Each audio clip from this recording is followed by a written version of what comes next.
Hello guys, আজকে আমি তোমাদের জন্য ওডিএসের প্র্যাকটিস সেট ক্লাস শুরু করছি। আমি তোমাদের জন্য পরীক্ষা আসার মতো প্রশ্ন রেখেছি, তাই ভিডিওটি মনোযোগ দিয়ে দেখার অনুরোধ রইল।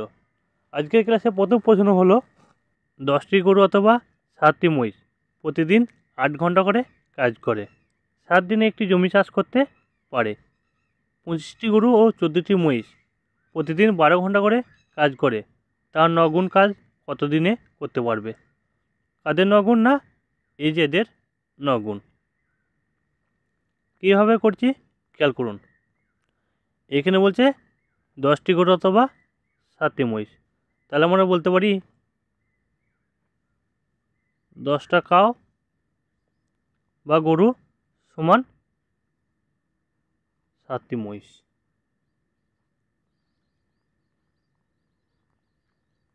আর এখানে বলছে 25টি গরু সমান 14টি মহিষ, তাহলে 25টি কাউ সমান 14টি মহিষ।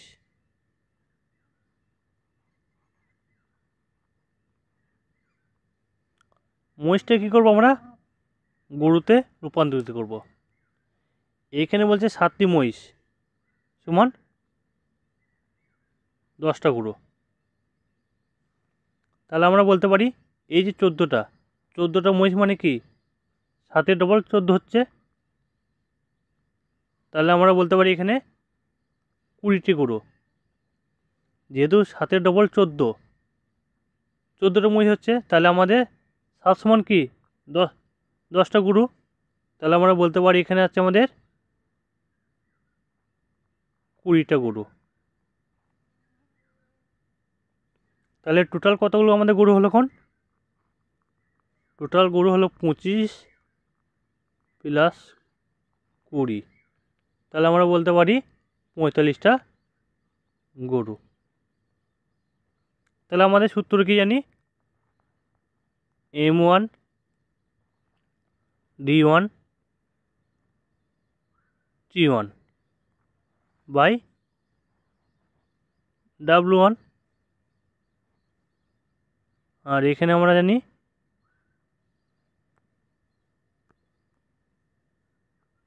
M2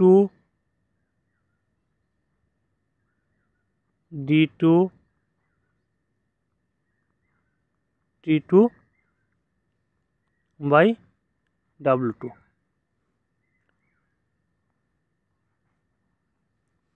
বসিয়ে দেবো মান। M1 বলতে আমরা এই গরুগুলো কী করছি, এখানে মানুষ ধরলাম, তাহলে M মানে কি ম্যান, সেই জন্য এটাই M বলা হয়।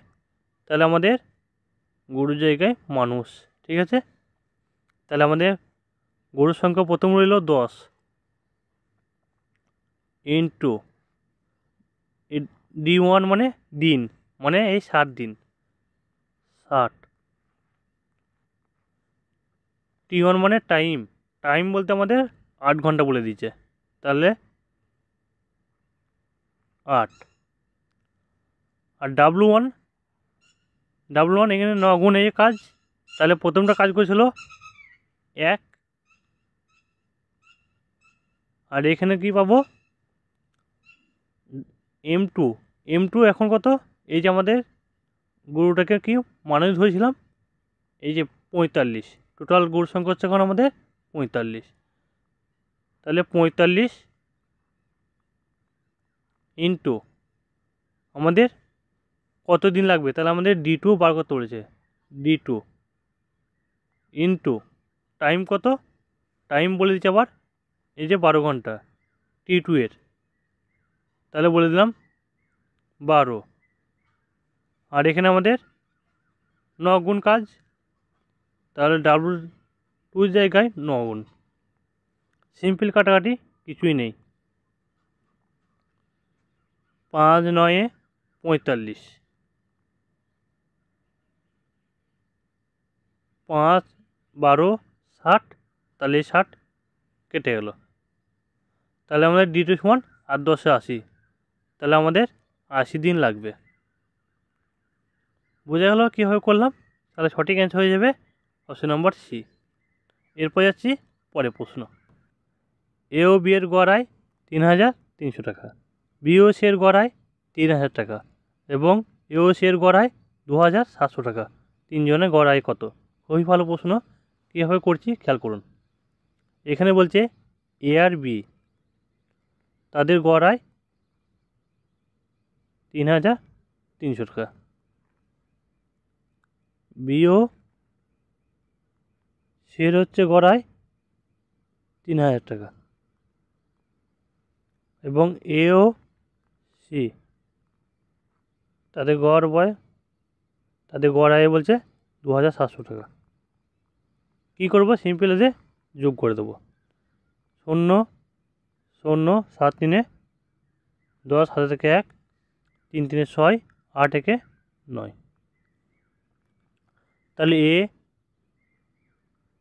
বি আর সি এর তিনজনের গড়, তাহলে গড় বলতে আমাদের তিনজন ব্যক্তি আছে এ আর বি সি, তাহলে কী করবো? জাস্ট 3 দিয়ে ভাগ করে দেবো, তাহলে 3 3 9। তাহলে গড় আয় বলতে পারি আমরা 3,000 টাকা করে। মাথা পিছু আয় হচ্ছে আমাদের 3,000 টাকা। তাহলে অপশন নম্বর ডি অ্যান্সার ঠিক কারেক্ট। বোঝা গেল কীভাবে করলাম? খুবই ভালো প্রশ্ন ছিল। এরপর যাচ্ছি পরের প্রশ্ন। বিপরীত দিক থেকে ভিন্ন গতিতে আসা একই দৈর্ঘ্যের দুটি ট্রেন একটি পোস্টকে যথাক্রমে 10 সেকেন্ডে ও 15 সেকেন্ডে অতিক্রম করে, তবে তারা একে অপরকে কত সময়ে অতিক্রম করবে? খুবই ভালো প্রশ্ন। খেয়াল করুন কীভাবে করছি। এখানে বলছে বিপরীত দিক থেকে ভিন্ন গতিতে আসা, তাহলে আমাদের এই একটা ট্রেন আছে,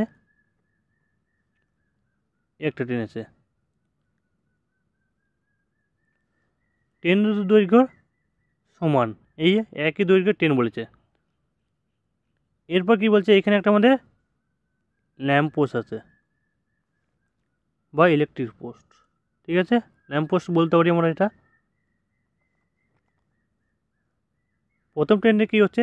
10 সেকেন্ডে অতিক্রম করছে, আর এটা বলছে 15 সেকেন্ডে দ্বিতীয় ট্রেনটি।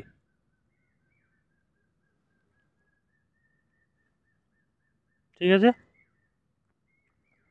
যখন বলবে বিপরীতমুখী কোনো ট্রেন, যখন বলবে বিপরীতমুখী ট্রেন, তখন কী হবে? এদের আপেক্ষিক বেগ যোগ হবে। মনে রাখবেন সবসময়, আপেক্ষিক বেগ যোগ হবে।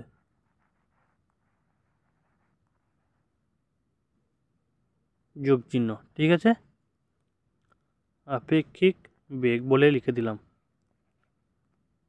যোগ। যখন বলবে একই দিকে ট্রেন যাচ্ছে, তখন কী হবে? আমাদের আপেক্ষিক বেগ বিয়োগ হবে। ঠিক আছে? তাহলে কী করবো? এদের মধ্যে 10 আর 15 এলসিএম নেব। 10 আর 15 এলসিএম নিলে হবে আমাদের 30। তাহলে এই ট্রেনটার দৈর্ঘ্য হচ্ছে আমাদের 30 মিটার, এই ট্রেনটার দৈর্ঘ্য হচ্ছে আমাদের 30 মিটার। যেহেতু বলে দিচ্ছে একই দৈর্ঘ্যের দুটি ট্রেন, তাহলে আমাদের গতিবেগ কী করে পাবো? গতিবেগ সমান দূরত্ব, এই যে স্পিড, দূরত্ব আমাদের কত? 30, আর এটা আমাদের সময় বলতে 10। তাহলে কাটাকাটি, তাহলে 3। তাহলে বলতে পারি আমাদের এটা হচ্ছে 3 মিটার পার সেকেন্ডে। আর এই ট্রেনটার কত? আমরা বলতে পারি এটা স্পিড সমান দূরত্ব, 30 আর টাইম হচ্ছে আমাদের 15 সেকেন্ড, তাহলে 2, তাহলে 2 মিটার পার সেকেন্ড। ঠিক আছে? তাহলে আপেক্ষিক বেগ যোগ হবে, তাহলে আমরা বলতে পারি 5 মিটার পার সেকেন্ড। তাহলে একে অপরকে কত সময়ে অতিক্রম করবে?